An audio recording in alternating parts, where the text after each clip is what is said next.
Hello everyone, তোমরা সকলে কেমন আছো? আশা করছি তোমরা সকলে ভালো আছো। আমিও তো ভীষণ ভালো আছি।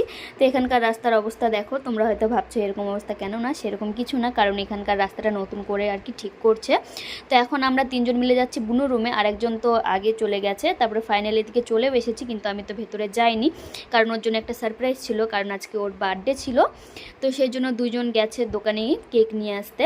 আর ওদের মধ্যে না একটু রাগারাগি হয়েছে, জন্য ওই বলছিল কেক কাটবে না। তো আমি অনেকক্ষণ থেকে অপেক্ষা করতে করতে তারপরে দেখলাম যে ওই দুইজন আসছে কেক নিয়ে।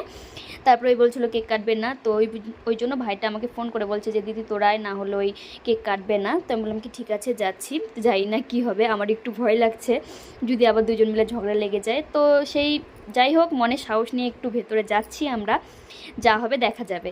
তারপরে তো এদিকে তো ভিতরে যাচ্ছি, তো দেখতে পাচ্ছ ওখানে বসে আছে। তারপরে তো বলছিল যে আমি বের হয়ে চলে যাবো। তারপরে আমার মেজো বোনও তো হাতটা ধরে রেখেছে, বলছে না তোকে যেতে দেবো না। তো বলছে না আমি থাকবো না, আমি কেক কাটবো না, আমি কিছু করবো না।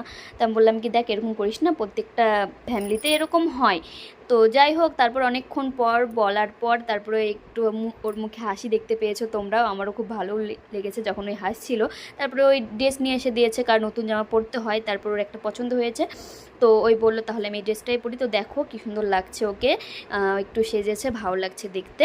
তারপরে এদিকে ওর দিদি ভিডিও কল করেছে, কারণ ওর দিদি তো বাড়িতে থাকে আর আমরা থাকি ব্যাঙ্গালোরে। তো দেখো কেকটাও খুব সুন্দর নিয়ে এসেছে। তো আমরা কয়েকজনই ছিলাম, সেরকম কাউকে বলেনি, কারণ একটু রাগারাগি হয়েছে তোমাদেরকে বললামই। তারপরে এদিকে ওকে বলছিলাম হ্যাপি বার্থডে টু ইউ বুনু। তারপরে যাই হোক, এদিকে কেক কাটছে আর আমার বোনও তো ফোন ধরে আছে, ও দিদিকে দেখাচ্ছে। তারপরে এদিকে এক এক করে প্রথমে ওর হাজব্যান্ডকে খাইয়ে দিল, তারপরে এদিকে এক এক করে সবাইকে খাইয়ে দিচ্ছিল। কিন্তু আমরা তো সেদিন খাইনি, কারণ আমাদের ছিল নিরামিষ, আর এখানকার তো মানে আর কি ডিম দিয়ে বানাই, তো সেই জন্য আমি আর খাইনি। তারপরে এদিকে ওনাকেও খাইয়ে দিল। তারপরে দিদিকে বলছিল যে দিদি তুই খাবি? তো দিদি তো হা করছিল খাওয়ার জন্য, জাইবুকেও বলছিল, তো জাইবু হা করছিল। তো এগুলো দেখে আমরা একটু হাসাহাসিও করছিলাম, খুব মজাও হচ্ছিল।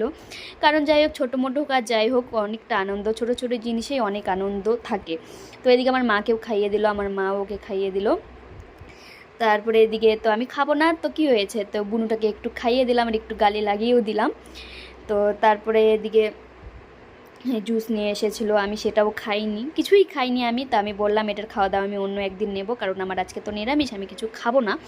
তারপরে এদিকে বসে বসে ওই কী করবে, ওই সেই জন্য আমরা যেহেতু খাবো না সেই জন্য একাই খাইয়ে নিচ্ছিলো। তারপরে অনেকটা রাত হয়ে গেছিলো, তো সেই জন্য ওদেরকে বললাম যে বাই বলে দে, তো ওরা বাই বলে দিচ্ছিলো।